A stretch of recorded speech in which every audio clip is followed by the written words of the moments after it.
आज की कहानी मेरे हम पेशाओं के साथ जुड़े गर्व से जुड़ी है। पत्रकारिता मेरी पहचान का सबसे अहम हिस्सा। पत्रकारों के बारे में लोगों की अलग अलग राय है, अलग अलग जुमले उछाल दिए जाते हैं, लेकिन ये वो पेशा है जो सत्ता तंत्र की आंखों में आंखें डालकर आपके लिए, दुनिया के लिए सत्य लेकर आता है। ये कहा भी गया है, बड़ा मशहूर कथन है पत्रकारिता के संबंध में, कि जो सरकारें खुद बताएं वो पीआर है और जो छिपाया जाए वो जर्नलिज्म। आज का वाकया एक इंटरनेशनल इन्वेस्टिगेटिव वेबसाइट का है, जिसने अपनी बेहतरीन जर्नलिज्म से रूसी राष्ट्रपति व्लादिमीर पुतिन का भंडाफोड़ कर दिया, उनके सीक्रेट ऑपरेशन की बखिया उधेड़ दी। ऐसे अकाट्य सबूत सामने आए कि पुतिन चाहकर भी चेहरा नहीं छिपा पा रहे। और पता है पुतिन की सबसे बड़ी सरदर्दी बनी ये लोग हैं कौन? इनका टीम लीडर एक हाई स्कूल ड्रॉप आउट है, जिसने बेरोजगारी के दिनों में अपनी बच्ची की बेबी सिटिंग करते हुए दुनिया के सबसे भीषण क्राइम की गुत्थियां सुलझानी शुरू की। फिर ऐसे लोगों की टीम बनाई जो खुद ही इंटरनेट से सीख कर इतने बड़े खोजी पत्रकार बन गए कि CIA और MI6 जैसी खुफिया एजेंसियां उनकी रिपोर्ट्स फॉलो करती हैं। विस्तार से समझते हैं पूरा मामला। नमस्ते, मेरा नाम सौरभ द्विवेदी। ये है लल्लन टॉप का इंटरनेशनल न्यूज बुलेटिन दुनियादारी। बात 17 जुलाई 2014 से शुरू होगी। मलेशियन एयरलाइंस फ्लाइट MH17 ये विमान एम्स्टर्डम से उड़कर कुआलालंपुर आ रहा था। इसमें 80 बच्चों समेत कुल 298 लोग थे। दोपहर के 1:20 बजे का वक्त होगा। MH17 इस वक्त पूर्वी यूक्रेन के हवाई क्षेत्र में था। अचानक एयर ट्रैफिक कंट्रोल के साथ उसका संपर्क टूट गया। फिर खबर आई कि विमान क्रैश हो गया और उस पर सवार सभी 298 लोग मारे गए। क्यों क्रैश हुआ MH17? इसका जवाब है मिसाइल अटैक। एक मिसाइल ठीक इस विमान के ऊपर एक्सप्लोड हुई और उसकी वजह से प्लेन बीच हवा में 2 टुकड़े होकर जमीन पर गिर गया। पता चला कि जिस मिसाइल ने MH17 को गिराया उसे बुक नाम के एक रूसी मिसाइल सिस्टम से दागा गया था। यह भी पता चला कि इसके पीछे रूस समर्थित स्थानीय अलगाववादियों का हाथ था। इसे साबित करने के लिए यूक्रेनियन सिक्योरिटी सर्विस SBU ने कई फोन रिकॉर्डिंग सामने रखी, लेकिन रूस तब भी इस मामले में अपनी संलिप्तता से इनकार करता रहा। उसका कहना था कि जिन लोगों की फोन रिकॉर्डिंग्स रिलीज की गई हैं उनके साथ रूस का कोई संबंध नहीं। फिर सामने आई एक और रिपोर्ट। इसमें क्या था? यूं समझिए कि एक विस्तृत मानचित्र था। इसमें MH17 पर हुए हमले में शामिल तमाम लोगों की पहचान बताई गई थी, नाम, डेट ऑफ बर्थ, पता, नागरिकता और हमले के वक्त की उनकी लोकेशंस। साथ में यह भी कि वो किसके संपर्क में थे, फोन पर उनकी किससे क्या बात हुई। ऐसे ब्यौरे जिनके मुताबिक हमले का नेतृत्व व्लादिमीर इवानोविच ने किया था। कौन था ये आदमी? इसका पूरा नाम था कर्नल जनरल आंद्रे इवानोविच बुर्लाका। ये रूसी खुफिया एजेंसी FSB में एक बड़े ओहदे का अधिकारी था। न केवल FSB बल्कि रूस की मिलिट्री इंटेलिजेंस यूनिट GRU और खुद रूसी रक्षा मंत्रालय सीधे सीधे इस प्लेन पर मिसाइल दागने वाले ऑपरेशन में शामिल थे। ये रिपोर्ट इतनी सटीक और पुख्ता थी कि पुतिन प्रशासन इसे नकार ही नहीं पा रहा था। किसने तैयार किया था इस रिपोर्ट को, जो देशों की खुफिया एजेंसियों से भी आगे निकल गया? इसे तैयार किया था इन्वेस्टिगेटिव जर्नलिज्म वेबसाइट बेलिंगकैट ने। बेलिंगकैट का मोटा माटी हिंदी अनुवाद होगा बिल्ली के गले में घंटी बांधना, मतलब किसी खतरनाक चुनौती को पूरा करना। बेलिंगकैट ये वेबसाइट खोजी पत्रकारिता की फील्ड में मील का पत्थर है और इसकी शुरुआत की कहानी बेहद दिलचस्प। बात 2012 की है। उन दिनों सीरिया में गृह युद्ध चल रहा था, लेकिन इंटरनेशनल मीडिया इराक और अफगानिस्तान की तरह सीरियन सिविल वॉर को कवर नहीं कर रहा था। वजह थी जान का खतरा। वहां के तानाशाह बशर अल असद नहीं चाहते थे कि उनकी जातियों का कोई सबूत दुनिया के सामने आए, इसलिए उन्होंने इंटरनेशनल मीडिया को पूरी तरह बैन कर दिया था। कमेटी टू प्रोटेक्ट जर्नलिस्ट के मुताबिक पत्रकारों के लिए सबसे खतरनाक जगह बन गई थी सीरिया। वहां रिपोर्टिंग के लिए जाने का मतलब था जान से हाथ धोने की आशंका। सिविल वॉर शुरू होने के 2 साल के भीतर वहां 50 से ज्यादा पत्रकार मारे भी गए थे, यानी कि आशंका निर्मूल नहीं थी। इसके अलावा दर्जनों पत्रकार लापता थे। ऐसे में सीरिया से जुड़ी ऑथेंटिक रिपोर्ट्स की भारी कमी थी पूरी दुनिया में, और इस कमी को, इस वैक्यूम को भरा सीरिया से तकरीबन 3700 किलोमीटर दूर ब्रिटेन में बैठे एक बेरोजगार आदमी ने। वो आदमी अपनी दुधमुही बच्ची की बेबी सिटिंग करते हुए चुपचाप अपने ड्राइंग रूम में बैठा बस इंटरनेट और सोशल मीडिया खंगालता। सीरियन जनता द्वारा अपलोड की गई तस्वीरों और वीडियोस के सहारे फिर उसने रिसर्च की और सीरिया पर ग्राउंड ब्रेकिंग न्यूज रिपोर्ट्स लानी शुरू कर दी। केमिकल अटैक से लेकर वॉर क्राइम और वेस्टर्न देशों द्वारा जिहादी फाइटर्स को स्मगल करवाए गए हथियार, उसकी रिपोर्ट्स सीरियन सिविल वॉर के घटनाक्रम को जानने का सबसे विश्वसनीय जरिया बन गई। न्यूयॉर्क टाइम्स से लेकर एमनेस्टी जैसे अंतर्राष्ट्रीय मानवाधिकार संगठन और यहां तक कि पार्लियामेंट्स के भीतर भी उसकी रिपोर्ट्स का रेफरेंस दिया जाने लगा। कौन था ये व्यक्ति? इनका नाम है एलियट हिगिंस। कई महीनों तक हिगिंस ने अकेले काम किया, फिर सोचा क्यों ना इस सिटीजन जर्नलिज्म का दायरा बढ़ाया जाए, और यही सोचकर जुलाई 2014 में उन्होंने बेलिंगकैट की नींव रखी। इन 6 वर्षों में बेलिंगकैट ने एक से एक शानदार रपटें की। मलेशियन एयरलाइंस MH17 से जुड़ी रिपोर्ट के बारे में तो हमने आपको बताया ही। इसके अलावा इन्होंने सीरियन और Yemen civil war, chemical attack, Mexican drug cartels, Iraqi drone attacks जैसे कई मुद्दों पर विस्तृत कवरेज की है। आपको लंदन में सेर्गी स्क्रिपल और उनकी बेटी यूलिया पर नर्व एजेंट से हुआ हमला याद होगा, हमने दुनियादारी में बताया था। ये बेलिंगकैट ही था जिसने इस हमले में रूसी एजेंट्स के शामिल होने की पोल पट्टी खोली थी, और उसने ब्रिटिश खुफिया एजेंसी से भी पहले इस केस को सॉल्व कर दिया था। आप पूछ सकते हैं सब ठीक है, पर इसका जिक्र आज क्यों? क्योंकि एक बार फिर से बेलिंगकैट ने पुतिन के गले में घंटी बांध दी है। यह मामला जुड़ा है रूस के विपक्षी नेता एलेक्सी नवल्नी पर हुए केमिकल हमले से। 20 अगस्त 2020 को नवल्नी साइबेरिया के टॉम्स्क शहर से मॉस्को आ रहे थे। रास्ते में फ्लाइट के भीतर वो बेहोश होकर गिर पड़े। इलाज के लिए उन्हें जर्मनी ले जाया गया। यहाँ जर्मनी की एक मिलिट्री लेबोरेटरी में हुई जांच से पता चला कि नवल्नी पर नोविचोक नाम के एक खतरनाक नर्व एजेंट से हमला किया गया था। रासायनिक हथियारों पर प्रतिबंध से जुड़ी संस्था OPCW ने भी इस बात की पुष्टि की। अमेरिका और यूरोपियन सरकारों ने नवल्नी पर हुए अटैक के लिए पुतिन सरकार को जिम्मेदार बताया था, लेकिन रूस इन आरोपों से इनकार करता रहा। इस बात को 4 महीने बीत गए। इस बीच आरोप प्रत्यारोप खूब लगे, लेकिन मामला इससे आगे नहीं बढ़ पाया। दुनिया की किसी लॉ इन्फोर्समेंट एजेंसी ने नवल्नी के केस की जांच शुरू नहीं की। लेकिन फिर आई 14 दिसंबर 2020 की तारीख।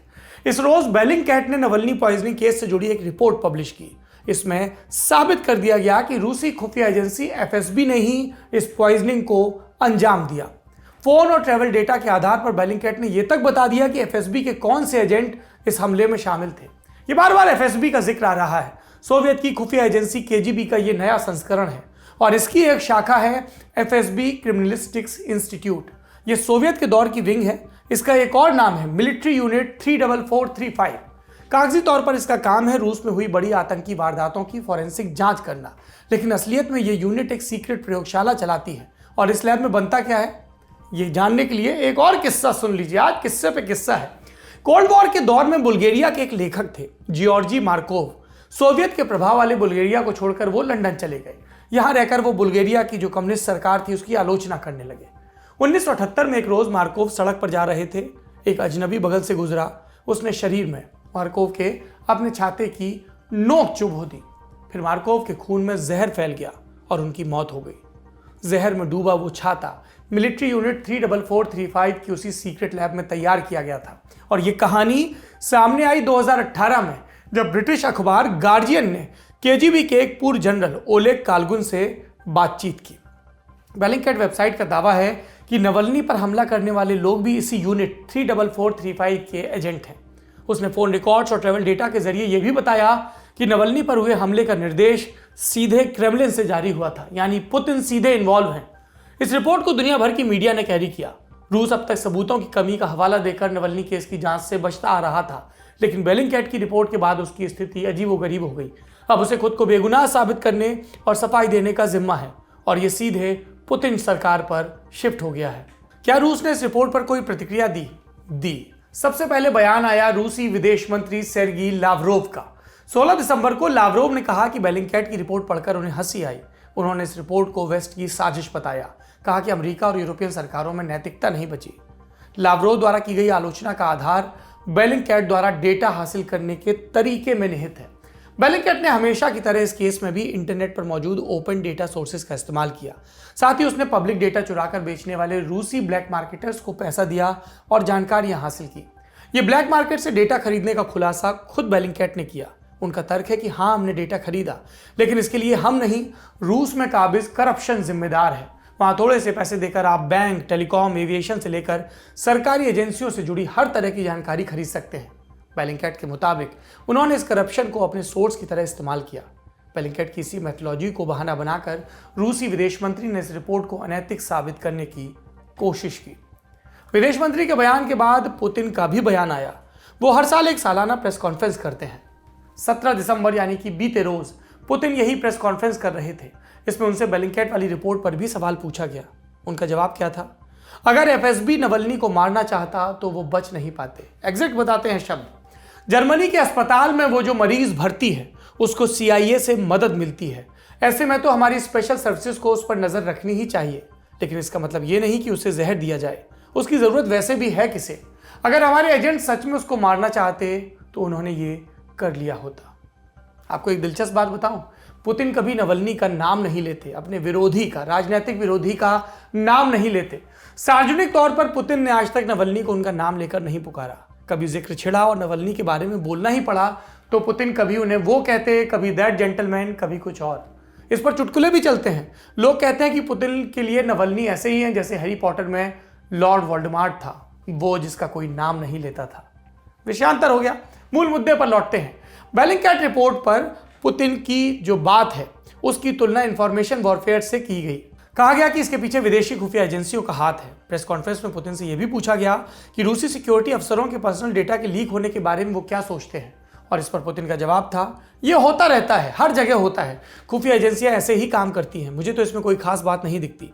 नागरिकों के मन में अपने राजनीतिक नेतृत्व के प्रति शुबहा पैदा करने के मकसद से ये सारी जानकारियां डंप की जाती हैं।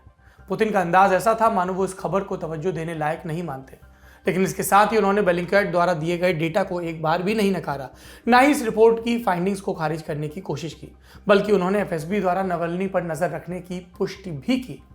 पुतिन के प्रवक्ता दिमित्री पेस्कोव ने भी नवल्नी को विदेशी एजेंट बताकर उनकी निगरानी किए जाने को जस्टिफाई करने का प्रयास किया।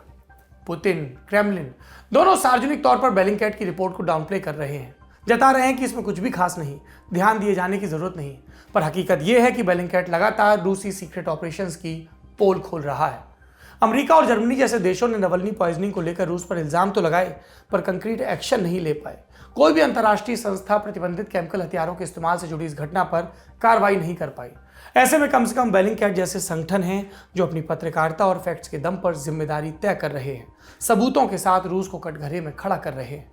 ये छोटी बात नहीं कि पिछले कुछ वर्षों से जब भी रूसी सरकार पर कोई बड़ा इल्जाम लगता है तो रेफरेंस में बेलिंकेट का नाम आता है। ये था हमारा आज का बड़ी खबर सेगमेंट। अब बारी सुर्खियों की।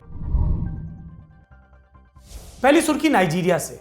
यहां 11 दिसंबर को आतंकवादी संगठन बोको हरम ने 300 से ज्यादा स्कूली बच्चों को किडनैप किया था। 17 दिसंबर को खबर आई कि 344 बच्चे रेस्क्यू कर लिए गए, लेकिन फिर भी कंफ्यूजन रहा। स्कूल और प्रशासन अब तक किडनैप हुए बच्चों की ठीक संख्या नहीं बता सका। जानकारी के मुताबिक हमले के समय स्कूल में 800 से ज्यादा बच्चे थे, कुछ बचकर भाग गए। भागे हुए कई बच्चों ने बताया कि 500 से ज्यादा छात्र किडनैप हुए हैं। अगर ये सच है तो इसका मतलब है कि 100-150 बच्चे अभी भी बंधक हैं। सरकार कुछ भी स्पष्ट नहीं बता पा रही। अगली सुर्खी जापान से। यहाँ कनेत्सु नाम का एक एक्सप्रेस वे है। ये टोक्यो और निगाता को आपस में कनेक्ट करता है। यहाँ इतना लंबा जाम लग गया है कि सैकड़ों लोगों को बर्फबारी के बीच सड़क पर ही रात बितानी पड़ी। ये 16 दिसंबर को शुरू हुआ। स्नोफॉल के चलते सड़क पर बर्फ की मोटी तह जमी और एक कार इसमें फंस गई, और उसके बाद 15 किलोमीटर लंबा जाम लग गया। लोग भूखे प्यासे 40 घंटे से भी ज्यादा वक्त तक जाम में फंसे रहे। फिर बर्फ पिघलाकर पानी बनाया और उससे गुजारा किया। हालत इतनी खराब कि बर्फ के ढेर में दबी कई कारें दिख भी नहीं रही थी। आखिरी सुर्खी डेनमार्क से। यहां संसद ने रेप से जुड़े कानूनों में सुधार को मंजूरी दी है। नए लॉ के मुताबिक अब बिना सहमति के हुए सेक्स को भी बलात्कार माना जाएगा। अब तक ऐसे मामलों में पीड़ित को साबित करना होता था कि आरोपी ने शारीरिक हिंसा या धमकी के सहारे डराया, जिस वजह से उसने सहमति न होने के बावजूद सेक्स का प्रतिरोध नहीं किया। अब ये नियम बदल दिया गया है। अब चाहे शारीरिक हिंसा हो या ना, बिना सहमति के हुआ सेक्स रेप माना जाएगा। डेनमार्क लैंगिक समानता के मामले में दुनिया के सबसे बेहतरीन देशों में गिना जाता है। इसके बावजूद यहां हर साल औसतन 7,000 रेप और अटेम्प्टेड रेप के मामले सामने आते हैं। आज की दुनियादारी में इतना ही। अपना ध्यान रखिए। उम्मीद है कि सोमवार को एक बार फिर मुलाकात होगी। शुक्रिया, शुभ रात्रि। कसर रह गई हमारी कोशिशों में, कसक रह गई कि देश जितना बेहतर, जितना महान हो सकता था, हो नहीं पाया, और एक कसम रह गई कि देश का जो कर्ज है उसे थोड़ा बहुत तो उतारना है। भावुकता का लबादा ओढ़कर बोलता तो यूं बोलता, लेकिन बात सीधी है तो सच्चे ढंग से आप तक कही जानी है। लल्लन टॉप लेकर आया है एक नया प्लेटफॉर्म, तेरा तुझको अर्पण। ये प्लेटफॉर्म उन सब भारतवासियों के लिए है जो भारत से दूर किसी दूसरे देश की जमीन पर हैं, कभी पढ़ाई के लिए, कभी नौकरी के लिए। ये उन सब भारतवंशियों के लिए भी है जिनकी पहचान का हिस्सा ये महान देश है, लेकिन कुछ कसर और कसक है। तो आइए कसम खाएं कि देश को बेहतर बनाएं। हमें आपसे चाहिए आपके हिस्से का ज्ञान, जो आप लल्लन टॉप के जरिए अपने देशवासियों के साथ साझा करें। ये मस्ती के पल भी हो सकते हैं जब आप कहीं घूमने जाएं और आपको लगे कि सिर्फ मेरे यार दोस्त और परिवार वाले ही क्यों, पूरा देश जाने इन नायाब चीज़ों के बारे में। ये पॉलिसी से जुड़ा, ज्ञान से जुड़ा कोई मसला हो सकता है। तो आइए और लल्लन टॉप की इस नई पेशकश तेरा तुझको अर्पण का हिस्सा बनिए।